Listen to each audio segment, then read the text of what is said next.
In a nod of appreciation to President Donald Trump's decision to move the U.S. Embassy to Jerusalem, the Israeli soccer club Beitar Jerusalem announced that it would like to change its name to Beitar Jerusalem. The willingness of a major sports team to openly embrace a polarizing politician might come as a surprise to American sports fans. In the U.S., teams are generally loath to publicly embrace particular politicians or candidates, lest they needlessly alienate segments of their fan base. Related, after bloodshed in U.S. Embassy protests, Israelis and Palestinians alike wonder what's next. I study the cultural dynamics that shape Israeli political identities, and sports in Israel are a powerful political sphere. Unlike American sports teams, Zionist sports federations were originally organized along political fault lines in the first half of the 20th century, with political rivals competing on the playing field. Beitar Jerusalem is closely aligned with Prime Minister Benjamin Netanyahu's Likud party, and its fans have long viewed themselves as political and economic outsiders. When it's viewed through this lens, the team's eagerness to associate itself with Trump and his brand of politics makes sense.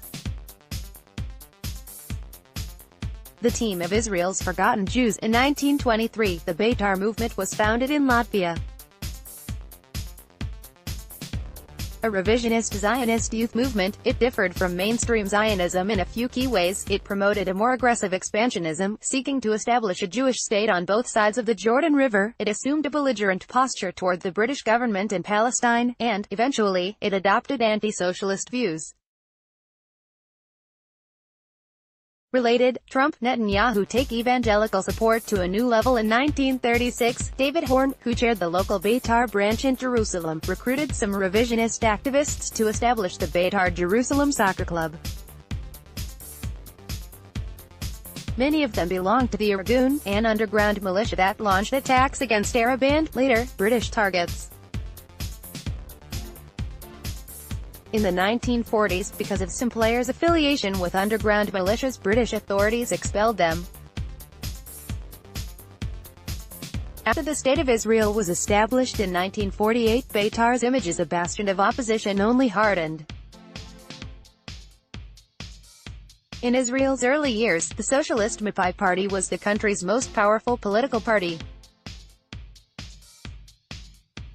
Hapoel, the country's largest soccer federation, belonged to the General Federation of Labor in Israel and, therefore, was closely aligned with Mapai.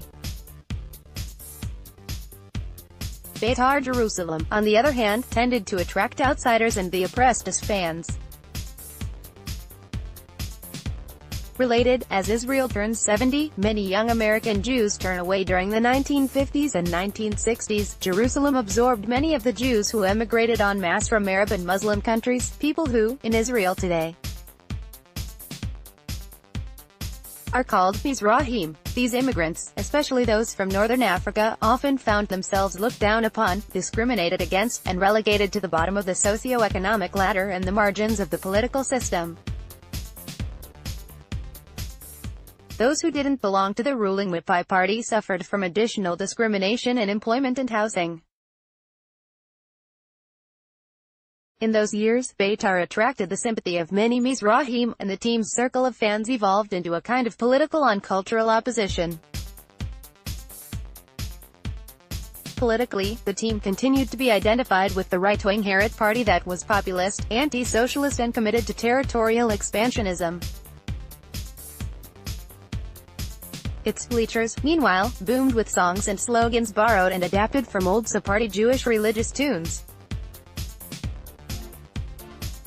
Until the early 1980s, the government monopolized media, run by Jews of European origin, often exclude these songs from the airwaves.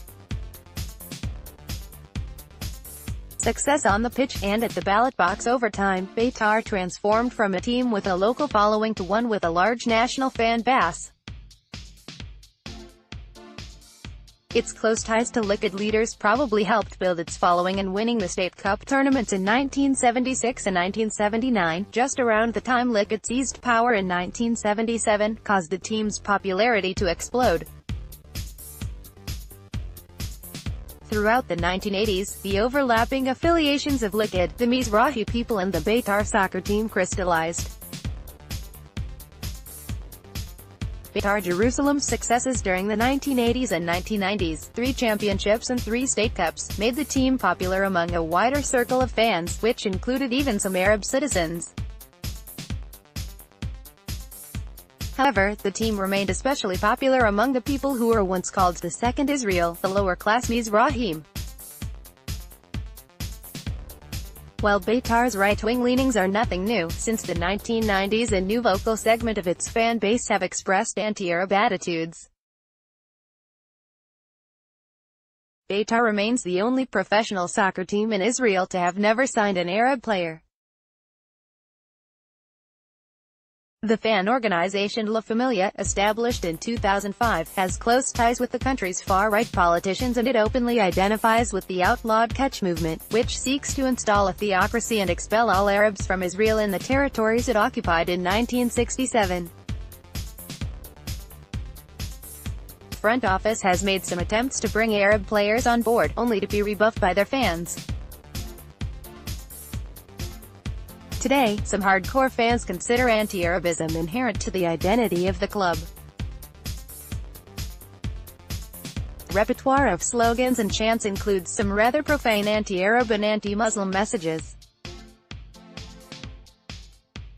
What's behind the racism? Scholars of Israeli society have tried to explain why many Mizrahi Beitar fans espouse nationalistic, hawkish and, at times, Arab-hating views.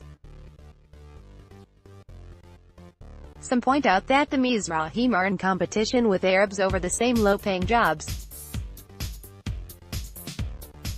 Others argue that, in a political atmosphere that stigmatizes Arab identities and discriminates against Arabs, Mizrahim feel the need to reject Arab elements of their identity.